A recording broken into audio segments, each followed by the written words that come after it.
اقصا دے وچ یوسف کیا میں ہن کدوں سونا رہیا نال تے پوچھا کیوں نہیں سونا رہیا کہنے لگا قدرت دیاں شاہکاریاں محمد اتے ختم ہو گئیاں قدرت دیاں بسم اللہ الرحمن الرحیم۔ معزز محتشم سامعین و حاضرین، یقیناً آپ لوگ خیر و عافیت کے ساتھ ہوں گے۔ معزز سامعین، آج کل سٹیجوں پہ ایسے کلام پڑھے جاتے ہیں کہ پڑھنے والے کو بھی پتہ کوئی نہیں ہوتا کہ میں کیا پڑھ رہا ہوں، اور سننے والے سامعین جو ہوتے ہیں وہ بھی جناب بغیر سوچے سمجھے نوٹوں کی دڑا دڑ بارش کر رہے ہیں۔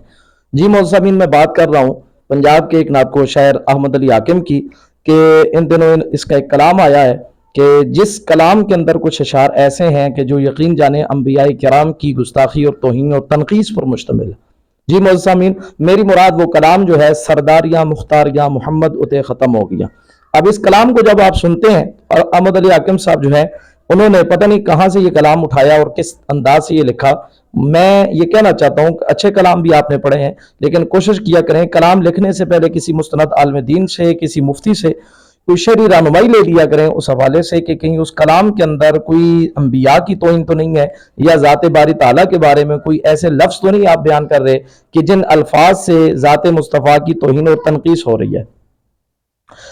جی معزز سامعین، اس کلام کے اندر ایک شعر ہے کہ اقصا دے وچ یوسف کیا ہون میں کدو سونا رہیا، استغفر اللہ نعوذ باللہ الیاذ باللہ، اللہ تعالیٰ معاف فرمائے۔ یوسف علیہ السلام نے اس طرح کہا تو یہ کون سی روایت ہے، کون سی حدیث کے اندر اس طرح کے الفاظ موجود ہیں کہ یوسف علیہ السلام نے کہا میں ہون کدو سونا رہیا؟ جبکہ جو اللہ کے نبی کی شان ہوتی ہے، جو اللہ کریم اپنے انبیاء کو اعزاز و اکرام سے نوازتا ہے، تو وہ تا دم آخر اس نبی کا حصہ ہے، وہ اللہ اپنے نبی سے کبھی بھی وہ چیز لیتا نہیں ہے۔ اس کی یہ شان اور اعزاز ہے کہ اللہ کریم اسے تلک الرسل فضلنا بعضهم علی بعض منہم من کلم اللہ ورفع بعضهم درجات، یہ اللہ کی شان ہے۔ تو یہ جو لفظ آپ بول رہے ہیں جناب، یہ صراحتاً اللہ کے نبی حضرت یوسف علیہ السلام کی گستاخی ہے۔ کب ان سے اللہ تعالیٰ نے حسن لیا تھا؟ ہاں، اللہ کے نبی نے بھی منع فرمایا کہ مجھے اس طرح کسی نبی پر فوقیت نہ دو جس سے کسی نبی کی تنقیص ہوتی ہو یا کسی نبی کی دل آزاری ہوتی ہو۔ تو اللہ کریم ہم سب کو سمجھنے کی توفیق عطا فرمائے، اور اہل سنت کے اندر جو اس وقت سٹیجوں پہ پڑھے جانے والے کلام ہیں، میں گزارش کرنا چاہوں گا عوام اہل سنت سے کہ صرف آنکھیں بند کر کے دڑ دڑا دڑ ان پہ نوٹوں کی برسات نہ کیا کریں، پہلے سن لیا کریں کہ پڑھنے والا کیا کہہ رہا ہے۔ کیا یہ کسی مستند عالم دین کا کلام پڑھ رہا ہے؟ کلام پڑھنا ہے تو پھر اعلیٰ حضرت فاضل بریلوی رحمۃ اللہ علیہ کے پڑھو،